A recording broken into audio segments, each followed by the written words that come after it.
All right, before you get lost in that little rule book, let me ask you something.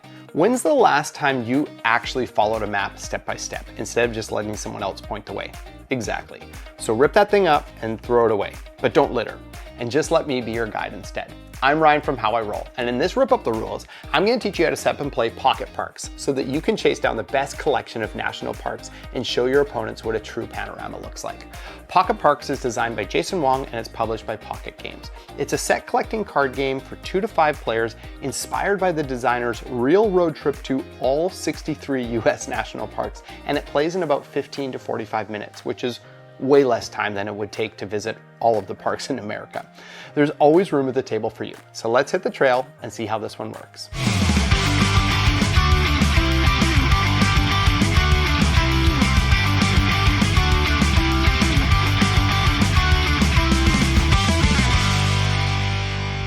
If you're a sucker for breathtaking sights, get ready to see the most vivid vistas across the nation. Every card in PocketParks represents a real national park, and each one is tagged with themes like volcanoes, glaciers, UNESCO World Heritage Sites, and more. In PocketParks, you'll be collecting sets of national parks in a race to meet the round's objectives before any other players. The player with the most points after 3 rounds wins the game. Think you've got what it takes to be the greatest park collector at the table? Let's find out. Here's how you set up the game. Shuffle all the cards together and deal 6 face down to each player, and then place the remaining cards face down in the center to form the draw pile. Then give each player a player reference card. Then flip the top card of the draw pile face up to start the park discard pile. If you happen to flip an event card instead, set it aside to start a separate event discard pile and keep flipping until a park card comes to start the park discard pile. Finally, place the scoreboard in the middle of the table and each player takes the color token of their choice and places it on the start space. Or, if you have these nifty upgraded wood and animal tokens, you can use these to keep score instead. And that's it. Pretty light work on the setup. Now you select a starting player, which could be the player who most recently visited a national park, or choose however you'd like. However you do it, they'll begin the game. A game of PocketParks is played over 3 rounds, and in each round, players take turns performing one action on their turn and then moving clockwise around the table until the end of round conditions have been met. At the end of each round, players are awarded points for that round, and then you begin the next round. Unless it's the 3rd round, and in that case, whoever has the most points wins and is officially the Scoutmaster at your table. I'll explain the actions you can choose from on your turn in just a moment, but let me break down what players are racing to achieve each round. The core of this game is playing sets of cards face up in front of you from the cards in your hand. You'll notice that each card first of all features an original photo from the designer of the game from his epic adventure. It also has the name of the park at the top and some interesting info about the park at the bottom, including the actual GPS coordinates. And on the left side, it has a unique collection of icons representing the themes of the particular park, such as Grand Teton, which has mountain, glacier and ice, and most visited. A set of cards is any collection of 2 or more cards that all share a single common theme icon, such as this set of 2 volcano themed cards, this set of 3 largest themed parks, or these 4 that share the desert icon. Each round ends once a player has achieved a set of 2 or more cards, a set of 3 or more cards, and a set of 4 or more cards. This threshold has to be met at minimum to end the round. For example, if a player had 7 sets of 3 cards, this wouldn't trigger the end of the round. They've met the condition of a 2+ set and a 3+ set of cards, but they don't have one that's 4 or more. Similarly, if a player has 2 sets of 4 cards, this would meet the requirements for any 2 of these sets, but they would still need a 3rd set to conclude the round. And you are allowed to be an overachiever and do more than the requirement to end that round. For example, this player has 2 sets of 2 cards, 2 sets of 3, and 1 set of 4. This meets and exceeds the amount needed, so the round would end. We'll come back to what happens at the end of each round, but now let's get into the fun part, the actions you can take. On your turn, you'll choose exactly one of 3 actions. You can either play a set, draw and discard, or play an event, or pay to steal. Let's break down each one right now. Your first option is to play a set. As I said, a set is 2 or more park cards that all share a matching theme icon, and in general, the max size of a set is 4 cards. On your turn, you can either play one brand new set of 2 to 4 cards from your hand, or build onto one of your existing sets by adding more cards that match its theme. But you can only do one of these things per turn, so you can't do one of each or start or build onto multiple sets. Sets you play stay face up in front of you for the rest of the round, and there's no limit to how many different sets you can have going at once. There are a few important rules about this action.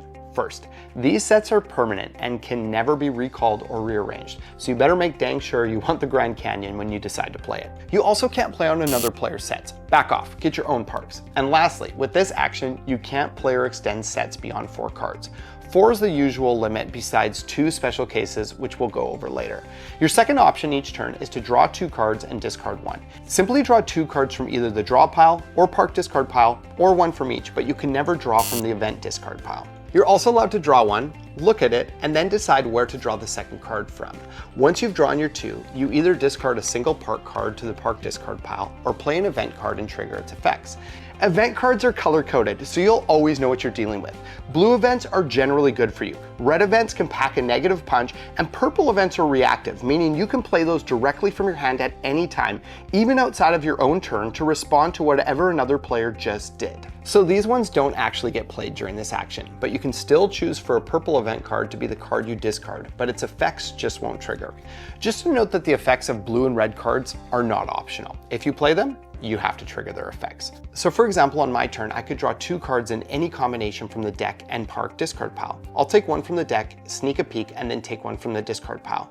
I could choose to discard a park or a purple event card which wouldn't trigger. Or I could play this park memories event which lets me draw one of the top 5 cards in the park discard pile to my hand. Then I'd discard this event card and my turn would be over. Your third and final option is to pay to steal. Declare which player you're targeting, pay the cost of the discard pile, and steal 1 or 2 cards straight from their sets and or their hands and put them into your hand. The cost to steal 1 card is to discard any 2 parks and or event cards, or simply 1 dark sky park, which is symbolized by this black star. Once done, snag any 1 card either from one of that player's sets or their hand and put it into your hand. To steal 2 cards, simply double the cost, either pay 4 park/event cards, 2 dark sky parks, or 1 dark sky park and 2 other cards to the discard piles, then steal 2 cards from that player. There are a few important rules about stealing, as ironic as theft having rules is. All your stealing has to be declared up front before you pay anything. Also, you can only target 1 player per turn, and you're allowed to pull from both their sets and random cards from their hand in any combination, but you can never steal from a protected set of 5 cards, which I'll explain how you can get one of those shortly. Also, if you take cards out of someone's set, the remaining cards stay in play, even if it's only 1 card. It just might be a bit lonely for a little while. And any event cards used to pay for a steal don't activate, they're just spent as currency. So just to recap where we're at. Every turn, you choose exactly 1 action. You're either playing a set or building onto an existing one, or you're drawing and discarding, or you're paying to steal. Then once your turn is over, if you happen to have more than 9 cards in your hand, you have to discard down to 9, and then the next player in clockwise order takes their turn. A couple last important notes. First, if you ever have 0 cards left in your hand, you immediately draw 2 cards from the draw pile, regardless of whose turn it is. Also, remember how I said you could only play a set of 4 cards? Well, there are 2 special exceptions. The first one is Park Tour, which allows a set of 5 parks. If you ever have a set of 4 in your hand and a newly discarded top card of the discard pile matches their icon, you yell out Park Tour, or say it in a polite tone if you prefer. Just make sure people don't think you're actually yelling parkour. You immediately take that card from the discard pile and the 4 from your hand and play the 5 card set. This can happen during any player's turn, and as a bonus, a set of 5 parks is immune to stealing, so other players can't touch it. There are a couple restrictions though, so let me break those down. First, you can't do this with a card you just discarded, so you basically can't set yourself up for this. That would just be too easy. Also, it only applies to the top card of the discard pile, so if a player discards multiple cards at the same time, they place them in any order they choose and only the top one is available.